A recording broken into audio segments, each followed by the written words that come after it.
excessive. We've made it to the tractor portion. That's an F20, close to what mine's an F12. Sharp Minneapolis Moline tractors here. 4-wheel drive. Nice. And we finish it off with some horses. Okay, welcome back. Wardview Farms here. It's Monday, not Memorial Day, Labor Day. So happy Labor Day, everybody. Labor Day is Waldron, our little town's annual festival deal. So went to the parade this morning, and now we're working in the seed warehouse. We've got some wheat to treat, so we're going to do that. But first things first, I need a hole and a forklift fork so that I can move stuff around. I cannot get this wagon where I want it with the truck. There's just not enough room. So we're going to use the forklift. But I have to be able to hook a pitch pin up. And we torched a hole in the one at the farm. I'm going to try and drill one. I don't know if it's going to work, but we're going to try.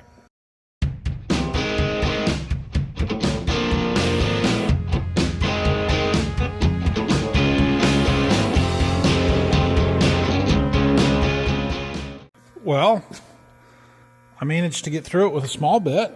It wasn't horrible. It's hard, but it wasn't horrible. Now the question is, can I get a big enough hole? We're shooting for an inch. I know that it's going to weaken the tip of the fork. I get it, but we did this to the one at the farm and it hasn't broken off yet, so we're just going to drill a hole. It'll be fine. This seems like it's going to work.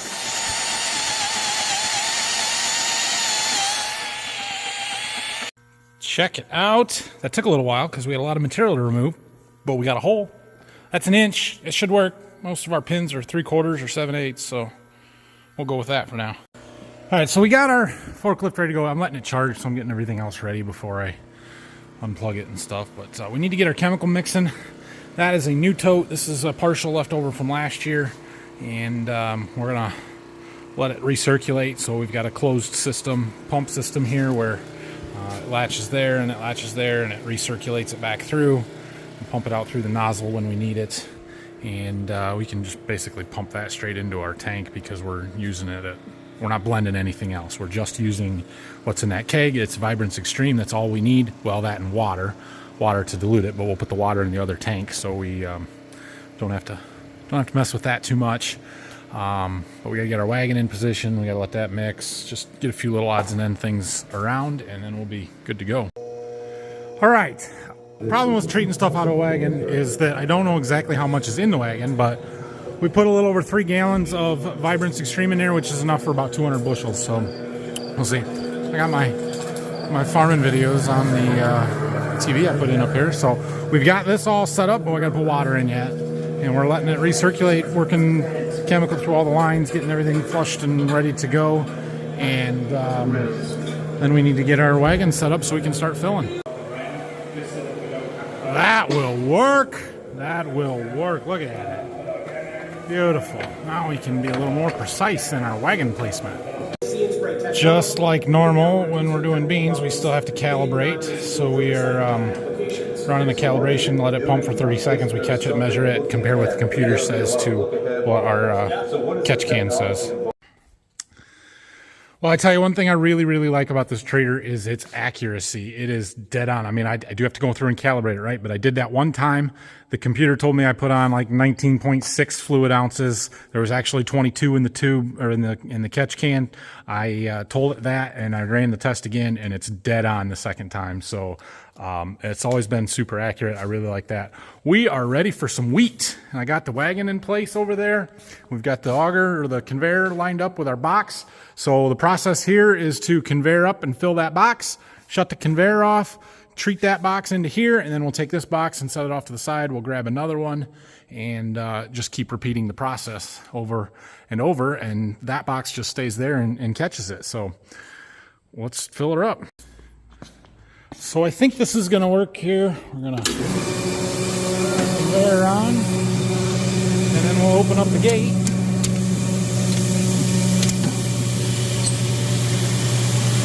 Open it up enough that it doesn't throw the kernels too much. And there it's coming out up top. So we're going to come over here and watch this. I have a scale on the treater. That's how it measures and keeps the rate right on everything. But if we open up our panel, we can see the scale, and I know that we can hold about 2,500 pounds in the box, but when we get to 2,100 or something, we go shut the gate off and let it empty out. 24.48, that's close enough. Now, I charge customers based on how much I treat weight-wise, 50 pounds basically, but my treater keeps track right here. This little totalizer will add up how many pounds have come out of the box and flown through the treater, and so we don't have to worry about it too much. We just have to hit the start button and get everything primed good. Let's make sure my valves are right because we were in calibrate mode. So we'll go to process. And this one, we want to go to process. That one's just water. The water rate's not real critical. Two, it's water. We calibrated that when we did stuff this spring, so we don't need to do that one. Again, this chemical is different than the one that we use on soybeans, so that's why we had to recalibrate that. We're going to go to our HOA button here, auto everything, and then hit prime to atomizer. So that begins to pump chemical through. And you can see it moving up that hose into our atomizer there. We'll open this up and see now. I didn't quite make it there, but this thing spins around real fast. The chemical comes in through here, dumps down into the top of that, and then it sprays out around, and the seed comes down from that center part there. There's a cone up there, right here, and the seed falls around it. So it basically turns that grain into a cylinder, the seed, and this atomizer spins real fast and throws the chemical to the inside, or coats the inside of that cylinder, and then it falls down into the auger and mixes from there. So we're good to go. The start button, open the gate, and now it senses, there's a proximity sensor right there, so it senses that there is seed ready to treat. That's what this button or light means. Atomizer is spinning, the auger is spinning. In a second here, it'll start the loss in weight, starts the chemical flow, and stuff starts coming out the top. Okay, well, it took a second to get her dialed in, get the rates close to right, but look at that, we got red wheat coming into the box, and that is what we want. So this is a fungicide seed treatment designed to protect against seedling diseases that we can get in cool, wet soils, which in the fall we oftentimes are planting into cold and wet, or cooler and wet conditions, sometimes warm and wet. But it's relatively cheap on a per unit or per acre basis even, and offers pretty good protection to get that weed off to a really good start. So you see our treater here, everything is running. Those lines need to turn green to get the right rate exactly. It takes itself a minute to dial it in. Well, I'm not sure why those bars aren't green, because those numbers are within 1/10 of an ounce per minute of what they're supposed to be. There, everything turned red because we ran out of wheat. So our first box is done here. Yeah, the flow rate's off now, but I mean, everything was real close to the numbers that they're supposed to be, so I'm pretty happy with it. But you want it to be accurate and right on, because otherwise you'll use too much chemical, and that's expensive. We can't afford to give it away for free. So when the box is done, we close the gate here, we hit the pause button, swap boxes out, and get the next one. Well, box 2, and we've got green numbers. They're about the same. The ounces per minute, the flow rate, everything's all right there. We're dialed it right in. Well, we've got 5 boxes done over there, and I think our wagon is about empty. 1,500 pounds. Oh, the door just slammed shut. There's not enough weight to hold it open. So, yeah, we should get it all in this one. There we go.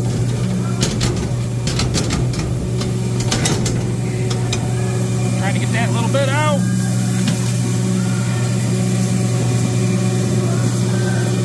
All right. Once we're done, we open up the little door on the bottom, let it empty out into my pan, and that pretty well empties the auger out. It's not critical for wheat as much as beans. Even beans isn't super critical, but I like to keep the varieties as pure as possible and get it all cleaned out. So we're doing that. We're done here. We're going to get our wagon moved and turned around so that it's heading out the door, and then we're going to dump the boxes back into the customer's wagon. Oh, yeah. This is nice. And we just hold the box over the wagon and empty it back out. All right, well, there you go. 262 units, which are 50 pounds. You have to do the math on bushels, but The wagons always seem a little fuller after I treat them than they were before, but that treatment makes them a little, it stands up more, takes up some space. So there is more on there. But anyway, we are done with that. I do have more wheat that could be treated, that, our own stuff. Oops. Forgot there's an eye on the floor. Some of the other ones may have been, they don't have them. I don't know why. Anyway, we do have some wheat that I need to treat for us. I am one day this week going to just sit here and treat wheat all day and have it open to my seed customers that want to come and walk the plot and stuff. So I'm kind of saving ours for that day. So we're not going to treat any more today. Hopefully some more people bring me some this week and we'll have lots of that to do. All right, on to the next project for today. So I had my yard all graded off nice, right? We're getting ready for grass, or hopefully in a week or two. But we have a mishap with a drain pipe here that I'm not very happy about, but not with the guy that graded. So when we poured the foundation, or after the foundation was poured, we went in and put drains. There's PVC pipe, sewer pipe, ABS, I guess it is, all the way around the footer, goes all the way around the house. We put risers in to catch all of the downspouts, right? Well, the builder missed one. We didn't get a riser for this little itty bitty downspout right here, and so that one was just on the ground. Well, they came back later and added it, and I wasn't here when they did it, and apparently their way of adding it wasn't digging down to where the piece is underground 2 or 3 feet. It was to just bury it right on ground level and tee it into the one over here. And then they covered it up, and I didn't know it was there. Like I couldn't see it to know that, and neither could the guy driving the skid steer, and he caught it and ripped it off. And I'm just like, that is not your fault. You don't have to deal with that. So we are going to dig this up and fix it correctly. Okay, that is what I needed to find. Now I know what I've got, and I can get some fittings around, because I don't think I have anything, and those ones are junk. We are going to have to fix that one. That is ridiculous. Oh, jeez. Anyway, we need a T to go in there, and then a short piece of pipe to come up, which we can probably cut out of that piece. So we should be good there. It's just a matter of getting the T and then the fitting to go on the downspout. I wasn't sure if the pipe stayed tight with the foundation and had a double curve there to go around that jog, or if it stayed straight out past the, and it stayed straight, which is good. That means that we can get a T in there, because if it wouldn't have had that, it'd have been real tight getting a T in. So anyway, good to go. I would really like to get a garage approach and or driveway poured before winter. That's looking pretty unlikely at this point. Is what it is. I was, wanted to get the grading done and stuff before I poured that, because I find this elevation and that hill over there and stuff. So we've been tweaking stuff or getting there, but we got this graded off real nice. We're gonna have to build the driveway up, because we got to be at the garage level, and there's going to be a lot of fall to it, which I'm not crazy about, but it'll be okay. We will get there. It's probably a spring or next summer project at this point. But at least we're going to have some grass. We are going to do that. So I have decided that we need another 20 feet of the field just to get things graded right and to have enough room for my driveway here and have a little grass between the driveway and the field. So when the corn comes out, we're gonna peel it back. Basically what the sweet corn is now is going to all be grass all the way back to where the plot signs are back there along that edge. So it's coming. Everything inside is done though, at least on the first floor. So we are going to work in my garage a little bit though today. I've got some more rolls of insulation, and I'm going to try and finish that wall. I got the electrical rough in done, so I'm going to finish it, and then we're going to try and hang some of this drywall up. Oh, maybe. My wife is home. Nope, that's not my wife. Cousin. All right. I'm not sure whose job it is to make sure that the rolls of fiberglass insulation are the perfect length, but they did a dang good job, because 4 bays or 4 pieces is exactly 1 roll, and they work out just perfectly for me. So thank you to whoever at Owens Corning who decided that 39 feet 2 inches is the perfect length for drywall or batt insulation in these walls. Maybe they're all standard and that's perfectly designed and supposed to be that way, but I don't know. It works out perfect. Progress. I got 3 rolls in. One more should finish this wall. We got to work around our electrical box there. And we got this split bay to do. And then I got one little skinny bay over there on the end before we can hang any drywall. We aren't going to get to drywall tonight, but we should get the insulation in. I'm going to try and finish that. There we go. Got that wall done. So drywall is next, but it is 6:15, so I'm done for tonight. This week we've got to fix this, get our pieces to put that together. We've got wheat to treat. Brock should be around a couple of days. I've got some mowing that we would like to get done. I am going to officially call us done irrigating, so we need to pull pipe. I wish it would have rained because we could use a little bit of rain right now. But I don't think we're gonna pump any more water. So we can get that stuff started bringing home, break the pipe apart, bundle it. That's probably what Brock will be working on. And yeah, we'll go from there. So thanks for watching today. Hope you had a good Labor Day weekend, and we'll see you again in the morning. Hit that like and subscribe button for me if you would, please. I would appreciate that. And if you have any questions, comments, leave them down below. See ya.